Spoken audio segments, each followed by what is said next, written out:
Hi, everybody, and welcome back to the SL24 podcast. I'm your host, Elena, and today we're here with one of our Sean's House peer leads. So, Annie, can you start by introducing yourself and share what it's like to be a peer lead here? Yeah, so I am Annie. I am a senior psychology major at the University of Delaware, and I have two minors in medical social services and human development family sciences. I am pretty involved on campus. I'm in a few clubs. I'm in the orchestra here, and being a peer lead has been probably the thing that has defined my college career completely. Finding Sean's House and then becoming involved and finding friends, finding support systems has been super important to my own mental health journey. And then it's so important to give back to others because they can really understand what it's like to ask for help. You can understand what it's like for them to ask for help and what it's like to be in their shoes. So it really helps them. Yeah, and what motivated you to step into that role? So I think my own mental health is what made me find this place and seek it out. And I've even used it for support for myself. And then I became a peer lead. So that's kind of how I found it, how I fell in love with it. Yeah. And when did you first realize that mental health was something that you were personally navigating? So probably as young as I can remember, honestly, I would always, like, my parents are divorced, so I'd always come back and forth to their houses and have like emotional outbursts and just like be very, very dysregulated all of the time. And that kind of started it for me, and I kind of realized it. And then as I was in senior year of high school was when it got, I'd say, more severe. But in middle school, I was really struggling with mental health, and then it just continued that way. Yeah, and before we got to talk a little bit about, and you said that you struggled with an eating disorder before, what do you think people misunderstand about most eating disorders? So I think that people really think that it's about the food.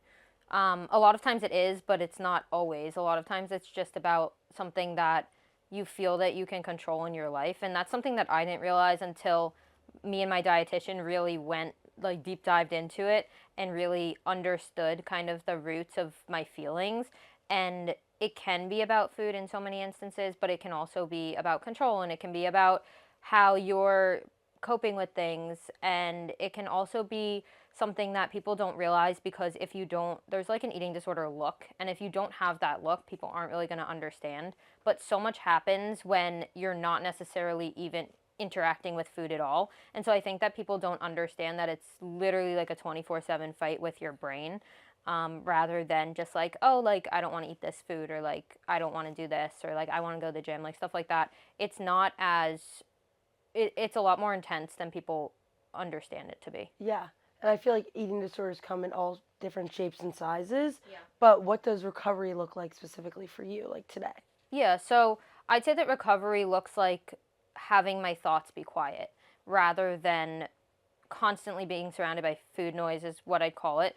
Rather than constantly listening to that in my brain, I don't think about it as much, and I kind of just like, I'm like, okay, it's time to eat now. Like, I have to, eat my food. Sometimes it is a chore, and it becomes a chore because I have to stay gluten free. So it becomes more of a chore now than it has in the past. But I think that being able to recognize what it feels like to kind of be on that side of recovery, and then recognize where I was before that, really keeps me in a place of recovery. Yeah. And do you feel like your mental health and like chronic illness and eating disorders were connected in any way? Yeah, so I think that when I was diagnosed with celiac last May, it really pushed me into a space of recovery rather than staying stuck in the eating disorder. It allowed me to see what, because I had to go gluten free and I had to restrict my diet medically, it was so different being able to, like, see how it was now that I have to restrict, rather than like okay, like I don't choosing not to eat something or choosing in terms of like I wasn't necessarily choosing, but the eating disorder was choosing for me. Um, I recognized that it was so different now. Like, okay, now I can't eat pizza. It's not because I don't want to eat pizza or like I feel like I shouldn't eat right now. It's now I physically can't, and all I want to do is eat that pizza. And so it was definitely like screwed with my head a lot in terms of those first few weeks of being diagnosed. I was like, what is going on? Like, all I want to do is eat right now, and I can't find anything that I can eat safely. All I have to do is look at nutritional facts of like what's in my food, and like I can't just have food freedom at all when I was working so hard for like 2 years to achieve some type of food freedom, meaning like walking in a restaurant and eating or like being comfortable just eating my food. And then it's like, well, now I can't really eat anything. What's going on? And so it was strange, and it was really tough. And sometimes it still is, because it's like the other night I was here on an overnight, and the only things on the counter were like bagels and chicken fingers and mac and cheese and pretzels and like everything, little bites, cosmic brownies, anything that I could have ever wanted that I normally would have been like, well, I'm not going to eat that. Like, it's late at night, I'm not going to have that. Or like, that's not good for me or whatever. And then I was like, well, I can't eat any of it. Like, this is so weird. All I want to do is eat it. And so I think that being diagnosed with celiac and having a restricted diet has really brought me into the space of recovery, because I'm so grateful for the food that I can eat. And it's so exciting, like being able to go to a gluten free restaurant and being able to just eat anything I want because I don't have to worry, and like all of that. Yeah, and I feel like representation for like gluten free is like becoming so much more popular. And I have a restricted diet. I can't have dairy or nuts, so like I'll go to restaurants and it'll be like every single thing on the menu is like covered with cheese and everything. And all my parents love, like everyone loves cheese. Everyone loves it, especially Italian places. Everyone's just like Alfredo, everything. And so I feel like I get gypped where I get the boring stuff. But how do you feel like it like what do you think this taught you when you're thinking about your physical and mental health? So it taught me that food can hurt my body at the same time that it can heal my body. And I think that with my eating disorder, I really saw food as harmful. A lot of my disordered thoughts had to do with diabetes and how I could possibly get diabetes from eating sugar. And so I would get so stuck in this mindset, and like I would think that a single piece of bread was going to give me diabetes in 5 minutes. And I would spend hours and hours with my dietitian talking through this and the body systems. And I really thought that that can hurt my body. But after being diagnosed with celiac, I've been able to see how much food can heal my body. Taking away gluten completely and being super strict with that has allowed my body to heal in so many ways. And it's really been able to give me my quality of life back, because before diagnosis, I quite literally did not have much quality of life. And being able to eat food and go to restaurants and go out with friends and not have to worry about my disordered thoughts, but worrying about the celiac has changed the way that I view everything and changed the way the perspective of it. It's made it look more clear rather than cloudy, I think. Yeah. And obviously these types of disorders can really like overtake your life. So during moments when you feel that things are especially heavy, what did you do to help yourself? I think my go to is always reaching out to a friend. Um, I would reach out to a professional sometimes. I work with an amazing team, so there would always be one of them that was like, hey, take a breath, do this, whatever you need. But I really have such great friends, and so I'd text one of my friends, Lily in particular, I would text a lot, and I'd just be like, hey, like, I don't know what to eat right now, or like, help, like, this is what I'm thinking, these are my thoughts, like, no judgment. And that was honestly what I'd do, or I'd take a break, honestly, from it if I would feel myself starting to spiral about what am I having for dinner, or I'm going to this restaurant and whatever. Definitely taking a break from it, working on homework and then coming back to it, or just typing in my phone video recordings of myself talking, stuff like that has been so helpful. Yeah. And what would you say to someone that listening right now that would be in the same headspace that you used to be in? Kind of, I guess this is cliche, but that it does get better. I think that I always hated hearing that, but now that I am in this space, I think that I really can zone in on the ways that I have navigated things and tell people that it would get better, that they don't have to be perfect all of the time, that there will be days in recovery where it's a shitty day, where you don't want to eat anything, where there's no food that you can find to eat, stuff like that. But I think that it does get better, but you have to take it one step at a time. And I think it's if you wake up in the morning and breakfast seems hard, like let's try for lunch. And it's not always going to be a perfect day. And most days it probably won't be perfect, but still the fact that you're trying and getting yourself to work on it is the most important. Yeah, and was it difficult for you specifically to ask for help? Because I feel like a lot of the times people think they're going through it alone, and you obviously have spoke to a dietitian and things like that. So was it difficult for you?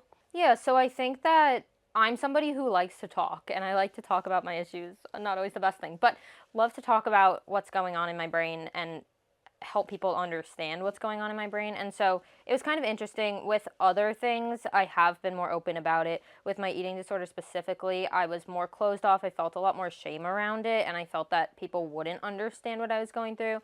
And so senior year of high school when I was really struggling, and I was very much in denial, and I was just like, oh, like, well, I just don't want to eat. Like, it's not an eating disorder at all. And I would say that to professionals. I'd be like, well, I don't have an eating disorder. And it took me a while to come to terms with it. And I think that once I came to terms with it was when I was able to reach out for professional help. It wasn't until like mid sophomore year, probably around this time of sophomore year, that I reached out for help. I had found a dietitian, and my therapist had actually wanted me to see somebody specifically for an eating disorder. And I had reached out to one of my friends, and we spent a long time just like discussing how I would reach out for help and what I would do, because I couldn't afford to pay for my dietitian on my own, and I had to ask for financial help. And so I had sat in the car with her, and I was like, what do I do right now? I need to call my mom and ask for help. And I remember it took a few phone calls of crying and asking and being like, this is what I'm struggling with. And she was able to help me pay for it. But just being more open about it and navigating that space in terms of saying, like, yes, I'm struggling right now with an eating disorder has been hard. But I think that as I felt more comfortable in it, it's become easier. Yeah, and what made things easier specifically after the first time you talked to a dietitian, like your first conversation? Yeah, so this one dietitian, I felt really, they work in a team, and so I felt just really understood. I felt like she was in my brain listening to my thoughts and knew exactly what was happening, and I had never felt that before with my eating disorder specifically. I didn't really know anybody that I could relate to in terms of who was struggling and whatnot. And so talking with this dietitian, and then they brought me over to another dietitian that I see now. But talking with her the first session, I was like, she understands me. Like, I have to continue with her. I can't leave her. And being able to now have my dietitian that I have and talking with her, she really gets me. She understands the way that my brain thinks and the way that I process things. And so that's been super helpful.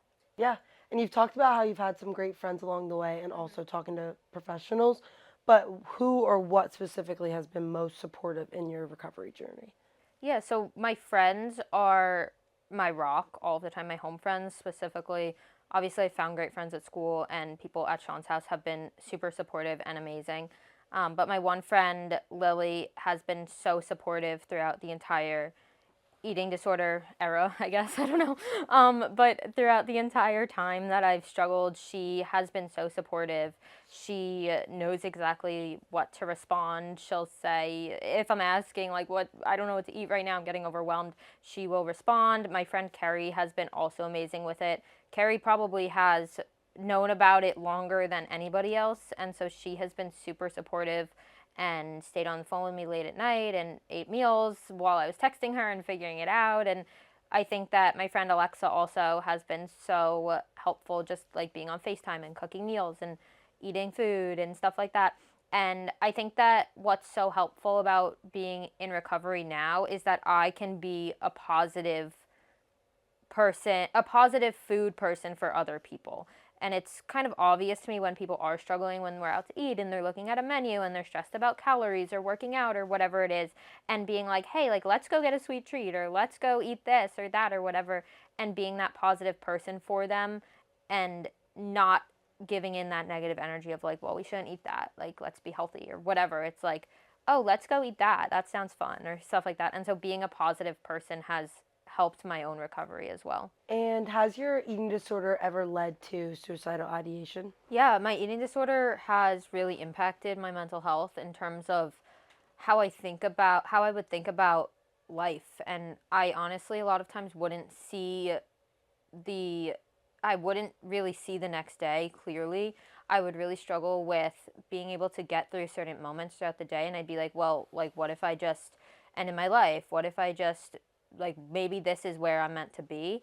And that was kind of harder to recognize. There were definitely dietitian sessions where I went into that headspace and we talked about we would really work on kind of, I guess, models of recovery, and or tips in recovery, and I would really struggle and I'd go into a really dark space, and there would be times where I'd feel so alone in my eating disorder that I wouldn't know what to do, that just be like, I'm gonna give up. And it was so exhausting to continue fighting my brain every single day for so many years that I definitely would hit places of rock bottom and I'd be like, this is it. I think it was junior year Halloween where I was like, I do not want to go out. I don't know what I'm doing with myself. Like, this is horrible. And I made a video of me just like being hysterical on the floor of like, I don't know what to do. But I would talk to myself and I'd be like, I'm not going to give up. This is not how I'm ending my life. I'm going to get through this. And so I think that part of that was reframing the thoughts in my head of from hopelessness to hopefulness, of being like, this is what life is right now, but this is what life could look like, and there is a possible life without this struggle. And I think that that's kind of helped me to come out of that suicidal space. And how has Chantal specifically helped you? I think that especially finding people who are so supportive and understanding of it, but also the fact that we have our mental health scholarship and being able to advocate for myself to ask for that. The scholarship actually pays for my dietitian and pays for my treatment, and I think that that was huge, and that was what was able to really help me. My mom had paid for it for a bit, but it was kind of a struggle of finances and going back and forth and really expensive, and do you actually need this, do you not? So it kept me in a space of proving that I was sick enough, that I had to be sick enough to receive the treatment.